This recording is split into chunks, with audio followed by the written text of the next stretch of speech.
हानि पाट्टा बिलाइ बावखुंग्रि बियाबाव दिनै जोङो 364टा न'खरनो रानना होनाय जादों।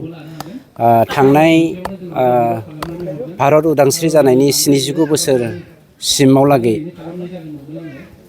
कंग्रेसआ 50 बोसोर सासन खालामबाय, बिजेपिआबो खालामबाय, बिपिएफआबो 17 बोसोर सासन खालामबाय।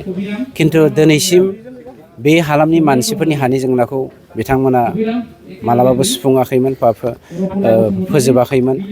नोंथाङा मोनसे खोन्थाखौ साननानै नाय, जाय बर' राभा गार'आ इन्डिजिनियास कमिउनिटि होननानै बे हालामनि थागिबि होननानै मिथिजायो, बेफोरबायदि बर' राभा गार'नि हानि जेंनाखौनो जुदि फोजोबाखैबा बिटिसिनि गासै जाथि जन'गोष्ठीनि हानि जेंनाखौ बोरै फोसाबनो, बिनि बे साननो गोनां जादों। आरो दिनै जोंनि मानगेदेर श्री प्रमद बर' बिथांनि दैदेननाय UPPL सरकार, आं खोब अहंकारै बुंगोन दिनै UPPL सरकार होननानै। मानोना UPPL सरकारा थानायखायसो, प्रमद बर' बिथाङा थानायखायसो जोंनि BTC हालामनि 3,66,000 3,62,000 मानसिनि हानि जेंनाखौ जों फोजोबनो हादों। आरो नैबे गोदानै जोंनि बावखुंग्रि बियाबाव दने गयारि बिथांनि हालामाव, जाय जायगायाव बिथाङा 22 बोसोर गाव सासन खालामनानैबो बिगासे हा न'खरसे मानसिनो होनो हायाखै, बिनि हालामाव, बिनि गामियाव जोङो 362 न'खरनो जोङो हा होनो हाबाय। थांनाय समाव बिपिएफआ गांसेबो होनो हाथाराखै नामा?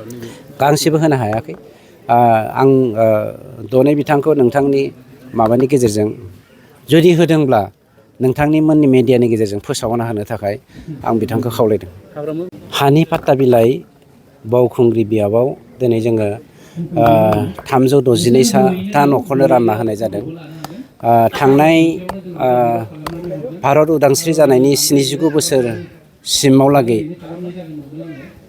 कंग्रेसआ 50 बोसोर सासन खालामबाय, बिजेपिआबो खालामबाय, बिपिएफआबो 17 बोसोर सासन खालामबाय।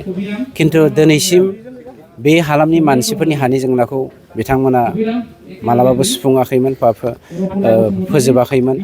नोंथाङा मोनसे खोन्थाखौ साननानै नाय, जाय बर' राभा गार'आ इन्डिजिनियास कमिउनिटि होननानै बे हालामनि थागिबि होननानै मिथिजायो, बेफोरबायदि बर' राभा गार'नि हानि जेंनाखौनो जुदि फोजोबाखैबा बिटिसिनि गासै जाथि जन'गोष्ठीनि हानि जेंनाखौ बोरै फोसाबनो, बिनि बे साननो गोनां जादों।